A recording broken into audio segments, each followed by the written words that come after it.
I feel for my guy Tom right now. He needs to go get like some supermodel pregnant, like ASAP Rocky. How are you going to tell Joe Rogan, the guy who's the biggest podcast, no, I'm not going to travel to you? Young Thug got popped. Gunna got popped. YNW Melly got popped. Lil Durk. Like, it's really, they're really cracking down on what's going on in the rap music. And like, if you're really about it, you're going to get caught. Every presidential candidate should have to do a podcast on Joe Rogan's platform. About to get all this dough. Me and no fuck niggas know. I swear to God we the ghosts. This ain't the story they told. Man, if you know, then you know. I never had to tell my dogs and we on rough for greatness. They paper getters, they want money. Welcome to the Real Oshow. I'm Joshua. With me always is my brother Zachary. We're going to talk about a ton of stuff today, but I want to jump right into it. Zachary, did you see Kai Cenat at the Boston Celtics opening night, banner night? Yes, I did. Did you notice that he was kind of wearing a little like mafioso gear? He was talking to Adam Silver. And one, I just want to point out, if you haven't seen that video, Kai Cenat is like, hey, will you say that I'm drafted? And he says it, but he's like, no. I need you to redo that. Like, Kai had the commissioner of the NBA, Adam Silver, do a retake on the floor. Kai Cenat is much bigger than Adam Silver. 100%. And let's be real. But Adam here. Silver's making bank. For 100%. Adam Silver is a genius, and he knows how big and how important Kai is. Because if Kai goes on the stream, he's like, fuck Adam Silver, the NBA isn't dead, but like they would feel it. Kai has the most motion I've ever seen. I was watching the NFL Sunday the other day. He was 3 commercials in a row. He hit T-Mobile.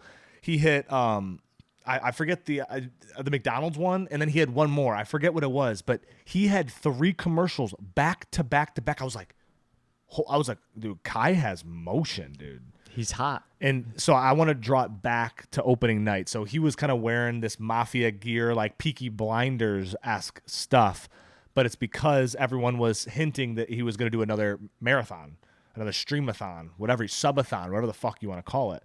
But he just dropped the Mafiathon 2 trailer. And we can't show all of it, but we're going to show a snippet of it. Kai. Dr. Kim. You know you shouldn't be reading that stuff. I know. All right, have a seat. Okay, so what's on your mind today? Seems like you've been really busy since the last time I saw you. Yeah, been doing my thing. Wow. Wow. Okay, we're only going to show a little 20-second clip so we don't get copywritten. And plus, for our listeners, it would be tough to conceptualize maybe what was saw there just by listening to it. But wow, like, he is making movies. We talked about this the other day, or not the other day, but a couple weeks ago. Kai is making movies out here. That was a movie. And Kim K has got real motion. Bro, K's got motion. Real motion. Bro, Kim could have been a real actor. I mean, she acted her whole life. Like, people were even saying at the Tom Brady roast, she sat perfectly still for 4 hours. Yeah. Didn't move. Like, she is a pro. She's a robot. But I will say that was a super smart move that she did that with. But one, Kim K's daughter, Kanye West's daughter, is Kai's biggest fan.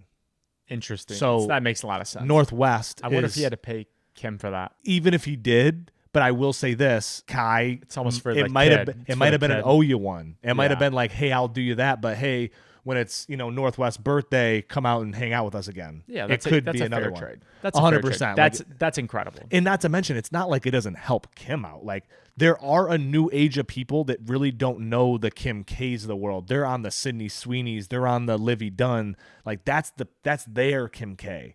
You know what I mean? So I think it is a little different. But in that thing, I was like, that's Kevin Hart. That's just brilliant social promo. Like, in this new day and age, obviously it dropped on YouTube. I imagine it probably dropped on the other social medias. Like, that is the new age commercial. And you want to know why that's so powerful? Because anything that Kai does, everyone else is going to stream. So every other streamer on planet Earth is now going to react to his Mafiathon 2. Now everyone on Earth knows that he's doing it. Like, FaZe Clan, there's a guy on FaZe Clan, I forget his name. He is going to stream Kai's whole month for free. So, like, it costs like $5 to watch it ad free. It's Lacey, FaZe Lacey. You can go on Lacey's stream and watch Lacey's stream for free because he paid the $5 for Kai. So you can go on his stream and watch him react to Kai's stream the whole time. And he's going to stream the whole time. He's going to marathon it too with Kai. Did you watch any of the number one Mafiathon? Like, what is it like? What did they just dressed in like mafia costumes? Is it no, like a skit the whole time? No, I'm assuming he's gonna play a game that is in that realm. So like, it's not him. Like, it's not like the prison where he went to prison for whatever the 5 days or the week. It'll literally just be him playing a video game that's like a mafia game. I think it's more in that realm. Like he did the Elden Ring that lasted 11 days. I think this is another thing where Kai got beaten. He's no longer the number one streamer. I don't even think he's number 2. Like in the thing, he said he's number 2. I think he might have dropped further down than that. Like there's a couple people that have beat him because he kind of like took his foot off the pedal a little bit. He's been going a little more corporate. He's got the McDonald's ads. He's doing a little bit more corporate. He's stemmed away from streaming. Now that he got beat, he's hungry again. He's like, oh shit, I got to get that back. That's what you need.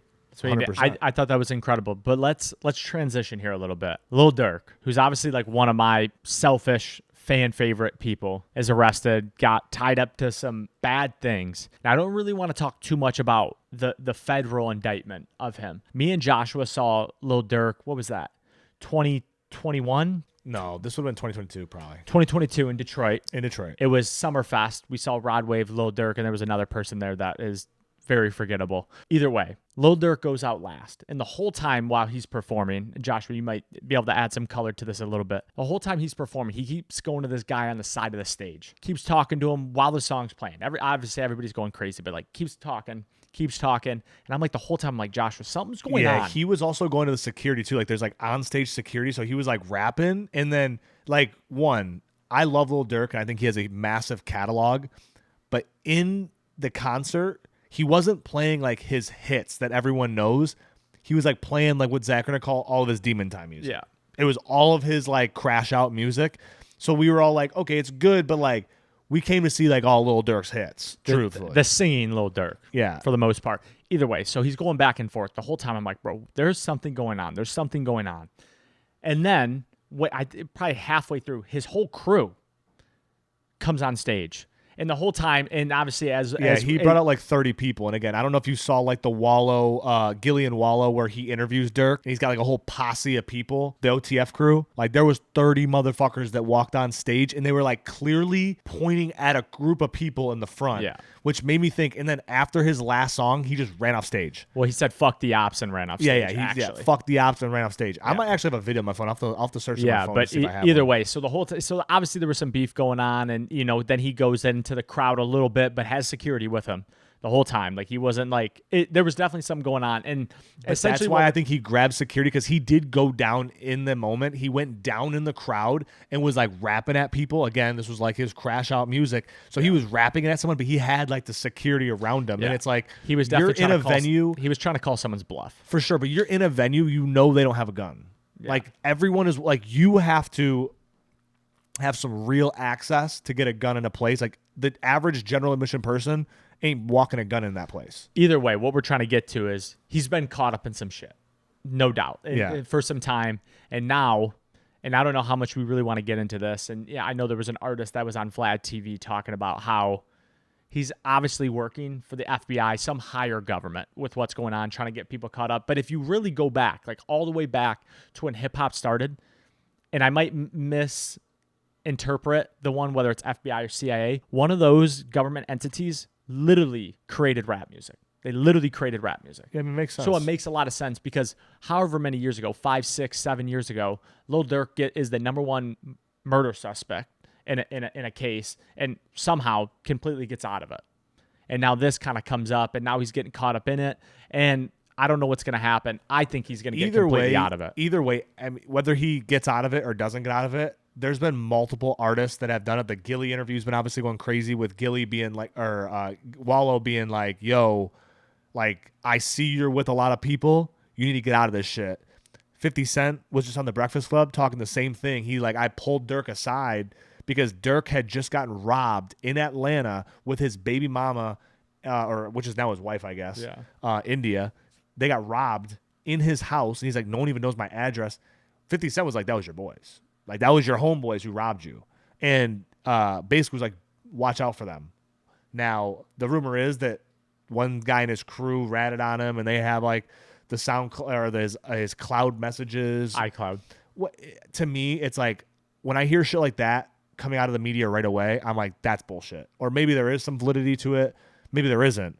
But to me, it wouldn't surprise me if, Durk got out on some weird random shit, because there's a lot of rappers that get out on that same thing. 6ix9ine, Gunna, like it happens. Like they are informants, they are whatever. But that's a real shit. Definitely seems like that's part of the rap game, and I don't know what's going to happen, and it sucks because it really felt, and I've talked a lot about, if you've listened to a podcast, if you haven't, if this is your first time listening, I've talked a lot about how Lil Durk, his career is like really starting to like go to where it should be, and then this is like completely killing it, and it's really just the time with all these artists. Young Thug got popped, Gunna got popped, YNW Melly got popped, Lil Durk. Like it's really cracking down on what's going on in the rap music, and like if you're really about it, you're gonna get caught. And I was just telling Joshua this the other day. It's like, do you really want rappers to rap about what they're really about, or make it up? It's kind of like, what do you want? I mean, people are comparing this Durk case to the YNW Melly case, and he got arrested in like 2018, and I haven't even like heard anything about his trials, or like you don't even like hear about it. So it's like, to me, I'm like, how is that even possible? Unless they just put him down in a hole. They're like, no, we're never gonna. I don't know. I've seen some stuff. I've seen some stuff about YNW Melly, might go to a mistrial, might not. Like, and even they're talking Young Thug. Young Thug will probably actually go to a mistrial. It seems like that's probably more likely. But either way, the system is very good at delaying shit way longer than it has to. Just to, even if they're like, okay, well, we don't have this person, but we can delay it another 4 years. And then maybe he just like, I'll sign a plea deal. And then you have that person forever. That's the difference, though, between like a Fed case and like a fucking just regular court case. A Fed case, they're arresting you because they already got the dirt on you. A court case is like, all right, you got arrested. Now we're going to build our case against you. A federal case is like, no. We built this fucking case. We already got you 10 ways to other. And now we're gonna get you, and that's how. But it feels like if they already have you, then Young Thug would already be guilty. Perhaps, but you get a good lawyer. You start saying, "Oh, well, this wasn't ethical. This wasn't right. You didn't have the right to do this. You didn't have the right to use that." So it's like a good lawyer will do that, but like Thug has the money to do that. Not a lot of people have the money to do that. Now, Durk maybe, but to me, I feel like the feds already took Durk's money. Like, I truly think a long time ago when he lost that murder case, we were talking about it. Like, I don't know if Durk has money like that. You think it's already been tied up? I think it's already been tied up. Interesting. I think, like, he's doing shit now. Like, he's trying to make businesses so he doesn't get so tied up. But, like, I truthfully think that a lot of his money was tied up. I don't think he made a lot of money. I think he might have had some shitty deals. Like, who's to say Durk had a good deal or a bad deal? I don't know. Yeah. But a lot of these rappers got really fucked deals, and even though they had platinum huge songs, they're not really getting that much money. Very few artists have good deals. And that's what I'm saying. Like, unless you're the Drake or Taylor Swift, and even then, like Drake, they're saying that he was like I said it too. I was like, why has Drake been on tour for a year? Why has Taylor Swift been on tour for a year? It's because they sold their soul to fucking Lucian Grange. Yeah. And he goes, "You owe me $700 million." Well, 500 million. Whatever. You don't know what Taylor Swift's deal is. You don't know what, like, you know what I mean? Taylor Swift definitely grossed double what Drake did, probably. Oh, for sure. You know what I mean? So it's like, and if Drake did 500 million, that means she did $1 billion. And it's like, what's her deal look like? You know what I mean? So. And Drake's up for a new deal. Seems like it.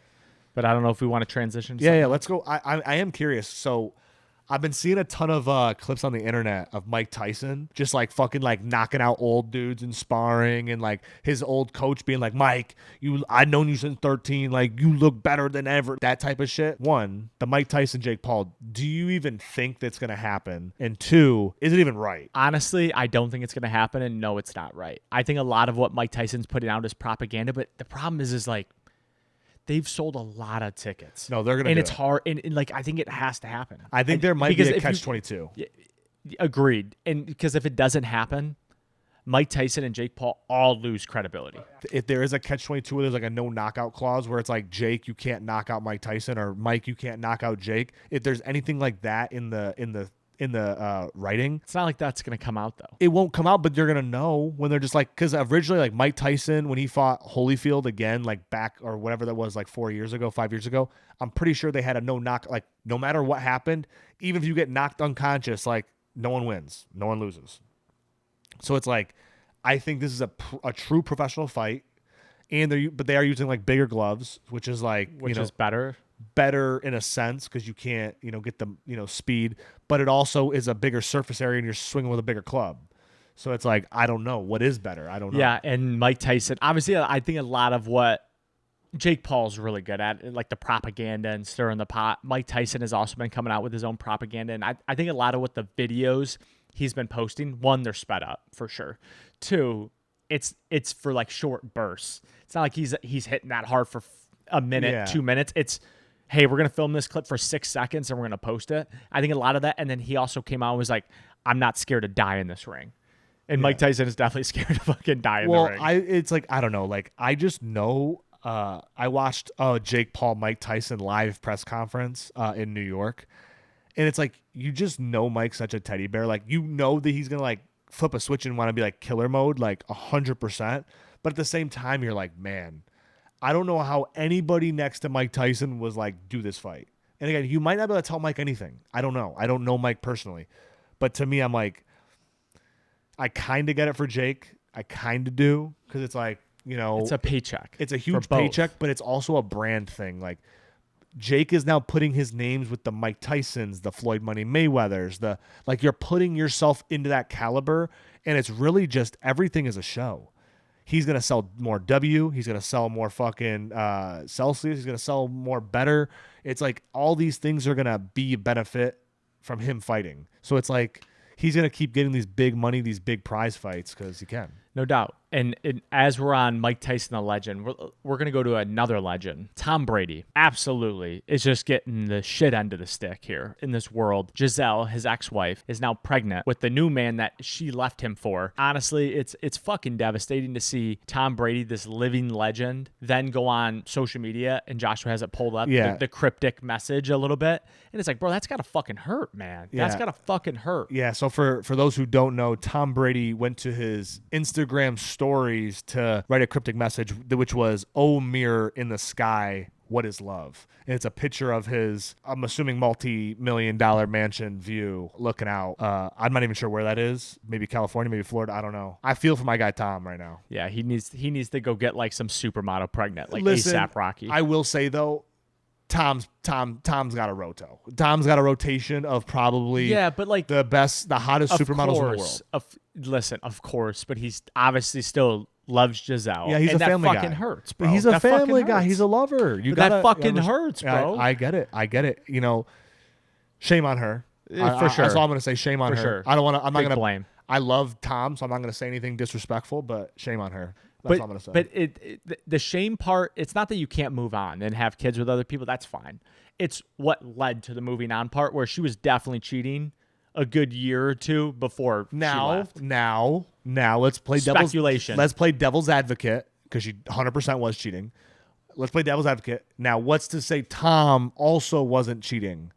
Now, we're going to sit here and say it's... Right, he was busy watching film. Yeah, he probably was, but he might have got a sucky or two while he was watching film. But that's okay. I don't LeBron's disagree. cheating too. Listen, cool. you can't be the greatest athlete on earth if you're not going to cheat on your wife. LeBron's cheating, for sure. They all are. They're all NDAs. Bro, put your fucking phone in the Ziploc bag. Zachary and I both play professional sports. When you are at like the time of day where you are at, there's no professional women that are in that time frame of where you work. You're fucking there. You're done at noon every day.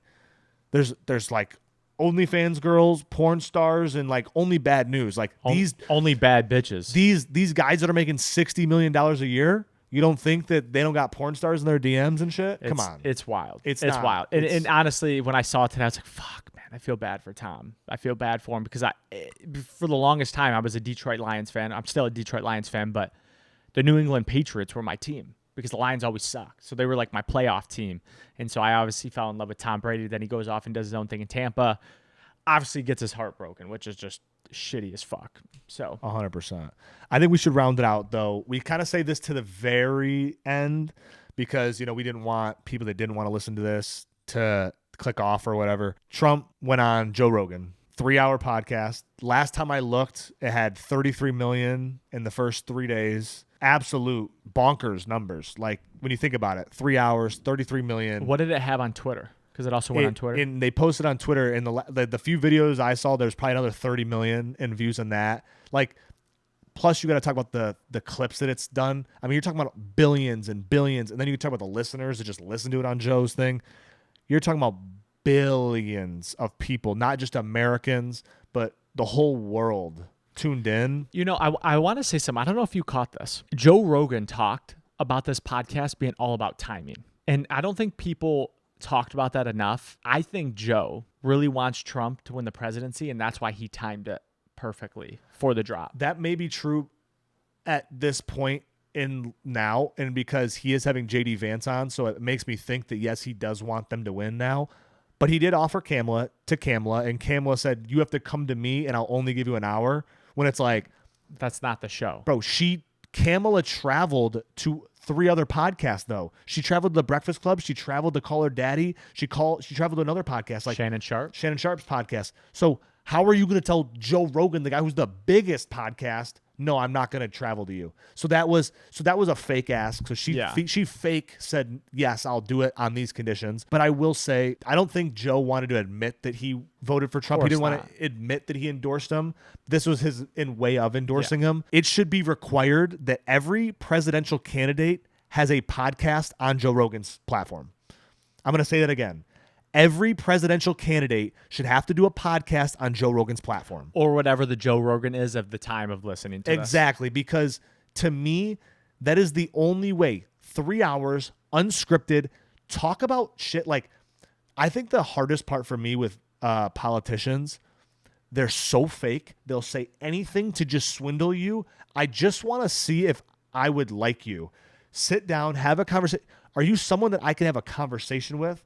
And that was one thing that, like, as I've listened to Kamala, it's like brain rot material for me. Like, I can't even listen to it at times. I'm like, holy shit. Well, you got Joshua's endorsement. And not to say that Trump is better in that sense, because there's times in that podcast where you're like, okay. Of course. You're like, okay. They're all too much. But they're all too much. I will say this. I look at that and I'm like, you could at least like have a drink with fucking JD and Trump. That's why I said Trump's going to make you laugh for sure. Oh, and again, your president necessarily shouldn't be a comedian, but smart people are comedians.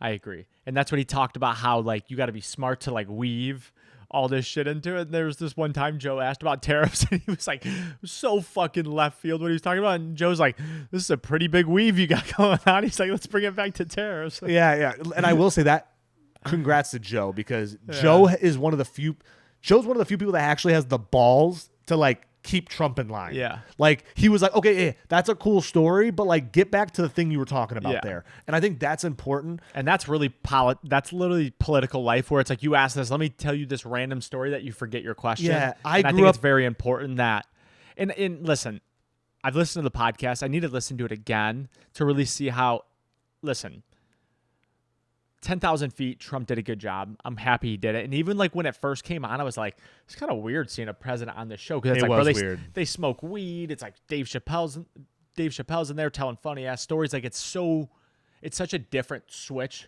than, like, what's being played on the news or what you see from, like, fucking Fox or CNN. That I was like, this is actually kind of cool. Yeah. But it's only going to become more normal. I think that I think the podcasting, the live streaming, that adds more transparency to these people. And I think as we move forward with society, it's harder and harder to hide things, because we can all openly communicate. The hardest part about getting things across is I can go call someone from California to Russia to wherever, and they can talk to me in a second, and I can get the information across in a second. Back in the day, you couldn't do that. That's what I think the other party, the left, has done. They almost have blatantly been like, people are stupid, they're not going to do it, and they've, like, gone back on it. That's the one thing at least you have to respect with Trump. He just stuck to his gun and wasn't fake about it, and that's what I at least respect about. Whether you hate him or love him, we don't really have a lot of good choices in this country. I mean, that's the worst part. But honestly, if you made it this far, you should definitely still go listen to the podcast if you haven't already. But if you made it this far, thank you. Drop a like, leave a comment, hit subscribe, and drop a wristband. DM us on Instagram, black, white, wristband. All right, we're trying to send them out. We have plenty that we want to send out. So please comment. We really appreciate you listening. Till next time. I got a stack of this gold. I tell you I'm on a roll. About to get all this dough. Me and no fuck niggas know. I swear to God we the ghosts. This ain't the story they told. Man, if you know, then you know. I never had to tell my dogs that we on road for greatness. They pay